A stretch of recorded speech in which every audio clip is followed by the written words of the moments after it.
So we are finally back with another chapter of Blue Lock और इस chapter में हमें इसागी एंड इतोशी रिन की एक ऐसी जंतुजहर देखने को मिली है जिसके चलते हुए इसागी का तो नहीं पता लेकिन इतोशी रिन काफी ज्यादा खुश हुआ है। और ऐसा क्यों हुआ है आइए जानते हैं। तो इस सब की शुरुआत होती है चार्ल्स से, जो कि out of the box ball ले जाता है एंड रबोना क्रॉस करता है, जिसको देखते हुए हियोरी काफी ज्यादा शॉक हो जाता है एंड चार्ल्स के चेहरे पे स्माइल आ जाती है। और वहीं उस बॉल को लेने के लिए जब कोनोगामी जा रहा था ताकि से वो उस चीज को डिफेंड कर पाए, लेकिन वहीं जानतेत्सु अपनी पेस को दिखा के कोनोगामी को वहां पे रोक देता है एंड इस चीज से कोनोगामी काफी ज्यादा परेशान हो जाता है एंड क्लियरली हमें उसके चेहरे पे देखने को मिलता है। लेकिन अब ये पूरा का पूरा मैच 4 लोगों के आसपास ही घूम रहा था, जिसमें से हमारा था इतोशी रिन, इसागी, सीडो एंड हमारा वन एंड ओनली काइजर। तो काइजर तो बीट हो चुका था एंड इसागी जमीन पे पड़ा हुआ था एंड वो इतोशी रिन के पास आ रहा था, लेकिन वहीं सीडो भी वहां पे बॉल लेने के लिए पहुंच जाता है। अब यहाँ पे बैटल होती है 2 डीमन के बीच में, सीडो वर्सेस इतोशी रिन। अब यहाँ पे डिपेंड करता है कि यहाँ पे सबसे पहले बॉल कौन लेने वाला है।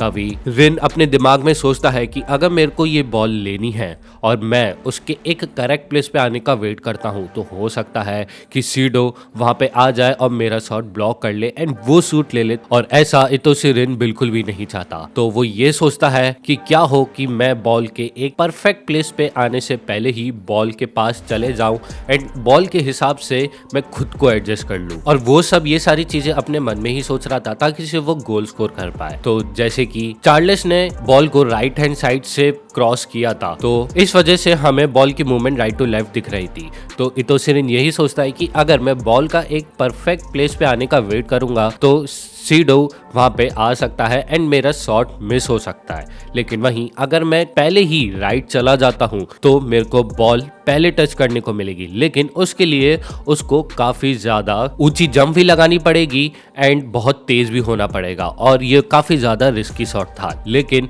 उसको नंबर 1 बनना था एंड इसागी को हराना था एंड पूरे ग्राउंड पे राज करना था, और यही माइंडसेट को लेके वो सीधे दौड़ने लगता है राइट हैंड साइड पे। एंड इस चीज को देख के सीडो काफी ज्यादा कंफ्यूज हो जाता है एंड इतोशी रिन काफी तेजी से स्प्रिंट मारता है, लेकिन सीडो को लगता है कि वो भाग रहा है। तो वो इतोशी रिन को बोलता है क्या तुम भाग रहे हो, लेकिन तभी मन ही मन में इतोशी रिन बोलता है कि नहीं, ऐसा कुछ भी नहीं है, मैं सिर्फ अपने आप को चैलेंज कर रहा हूँ एक हार्ड शॉट मारने के लिए, और मैं एक ऐसे पॉइंट से शॉट मारूंगा जिधर एक आम फुटबॉलर या फिर एक प्रोफेशनल फुटबॉलर को पहुंचने के लिए भी काफी ज्यादा मुश्किल होती है। एंड वो अपने मन ही मन में सोच लेता है कि वो शॉट कैसे मारेगा। वो उचकेगा एंड वो बॉल को इतनी तेजी से मारेगा कि वो ग्राउंड पे बाउंस होके सीधे टॉप लेफ्ट कॉर्नर पे जाके बॉल गोल के अंदर घुस जाएगी, और ये ही उसके दिमाग में चल रहा था। एंड तभी हमें साय का फैंटम दोबारा से देखने को मिलता है, जिधर वो इतोशी रिन को बोल रहा होता है कि तुम अभी भी इतना ज्यादा कोशिश क्यों कर रहे हो। और ये फैंटम देखने के बाद इतोशी रिन मन ही मन में फिर से सोचता है क्या जो शॉट मैं लेने वाला हूँ क्या वो सरपास नहीं कर सकता है साय के फैंटम को, एंड वो खुद पे क्वेश्चन करने लगता है। तभी हमें साय के फैंटम की तरफ से कुछ शब्द देखने को मिलते हैं, जिधर वो ये बोलता है कि इतोशी रिन यही तुम्हारी लिमिट है, तुम ये शॉट नहीं ले सकते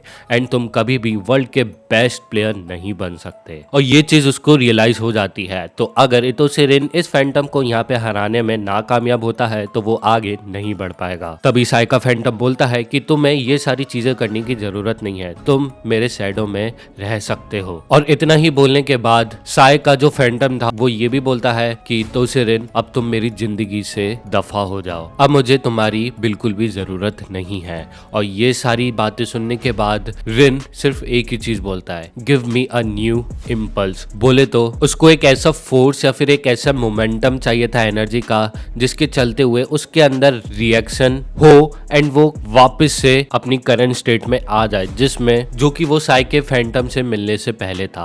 और वैसा ही होता है, हमें साय के फैंटम के सर में से एक उंगली आते हुए देखने को मिलती है एंड वो उंगलियां रहती हैं इसागी यूइची की। एंड वो साय के फैंटम के बीच में से निकलते हुए ये बोलता है कि इस गेम पे तो मैं भी अपनी जान लगाना चाहूंगा। और ये चीज देखने के बाद इतोशी रिन के आंखें ब्लर सी होने लगती है एंड उसके अंदर एक रिएक्शन क्रिएट होता है, जिसके चलते हुए वो और भी ज्यादा गुस्सा हो जाता है। तभी इसागी रिन के सामने आने लगता है एंड वो बोलता है कि मैं तुम्हें ये शॉट नहीं लेने दूंगा किसी भी हालत में। तभी रिन की आंखों में एक टोर्नेडो सा बनने लगता है, जिसके चलते हुए वो ये ठान लेता है ये शॉट तो मैं लेके ही रहूंगा, भले ही मेरे को इसागी से भिड़ना क्यों ना पड़े। तभी वो दोनों उचकते हैं एंड वो आपस में क्रैश कर जाते हैं। और ये चीज देखने के बाद हमें क्लियरली देखने को मिल रहा है कि इतोशी रिन वापस से अपने डीमन फॉर्म में आ गया है एंड इसागी भी अब पीछे हटने का नाम नहीं ले रहा है। और जैसे ही दोनों उचकते हैं इसागी बोलता है कि मैं तुम्हारे साथ मरने को तैयार हूँ। और ये सुनने के बाद इतोशी रिन थोड़ा हंसता है, लेकिन वहीं हमें देखने को मिलता है कि रिन एडमिट कर रहा होता है कि जो उसकी अब बर्निंग डिजायर है, जो इतनी खतरनाक इम्पल्स उसके अंदर ट्रिगर्ड हुई है, इतना भयानक रिएक्शन हुआ है, वो सिर्फ और सिर्फ इसागी के वजह से हुआ है, क्योंकि वो उसका one of the best rival है। और इसी के चलते हुए वो दोनों कोलाइड करते हैं एंड इसागी उसको पूरी दम लगा के रोकने की कोशिश करता है, बट इतोशी रिन में समहाउ मैनेज कर लेता है अपने आप को शॉट लेने को। और वहीं पर ये चीज देख के सारे लोग शॉक हो जाते हैं। इवन दो कुछ प्लेयर्स ये भी होते हैं कि वो उचक के अपने हेडर से बॉल को डिफ्लेक्ट कर दे, लेकिन ऐसा नहीं होता है। एंड वहीं सीडो भी काफी ज्यादा मुस्कुरा रहा होता है इस चीज को देख के एंड वो इस शॉट को नाम देता है अ क्रैश शॉट, और यही हमारे चैप्टर का नाम है।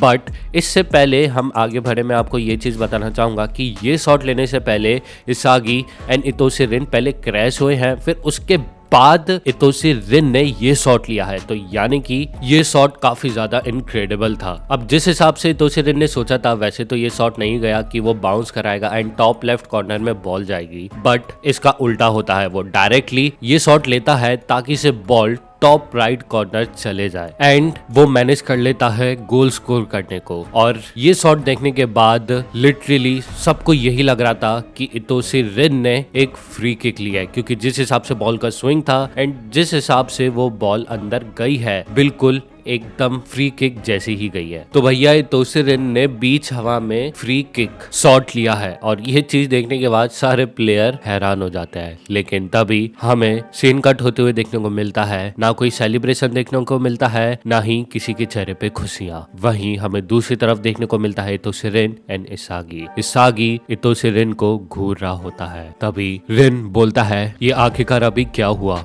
और मेरा सर फट क्यों रहा है, और ये फीलिंग जो मुझे अभी आ रही है वो इतनी ज्यादा इनक्रेडिबल क्यों है। तभी हमें रिन का चेहरा देखने को मिलता है एंड उसके चेहरे में से नाक और मुंह में से खून निकल रहा होता है। तो यानी कि ये जो कोलिजन हुआ है इसागी एंड इतोशी रिन के बीच में वो काफी ज्यादा भयानक था, जिसके चलते हुए इतोशी रिन को काफी ज्यादा चोट लगी है, बट उसको घंटा फर्क नहीं पड़ता है। उसको जो अभी फील हो रहा है वो काफी ज्यादा अच्छा लग रहा है और इसके चलते हुए हमें आगे आने वाले चैप्टर में रिन काफी ज्यादा इवॉल्व होते हुए देखने को मिल सकता है। तो अब जैसे कि ये शॉट उसने ले लिया है एंड गोल भी स्कोर हो गया है, तो ऑफ कोर्स वो अब काइजर के ऊपर चल रहा होगा एंड अब इतोशी रिन एंड उसकी टीम का टाइम है इस पूरे गेम पे राज करने का। एंड साथ ही साथ में उसने अपने ब्रदर बोले तो साई के फैंटम को हरा दिया है, तो यानी कि वो साई के फैंटम को भी सरपास कर चुका है एंड अब वो एक और कदम पास आ चुका है रियल साई को हराने के लिए। तो इस गोल और इस टक्कर के साथ यहीं पर ही ये चैप्टर हो जाता है खत्म। तो अगर आप सभी को ये वीडियो पसंद आई हो तो please don't forget to like and subscribe. मैं मिलता हूँ आप सभी को नेक्स्ट वीडियो में। Until sayonara.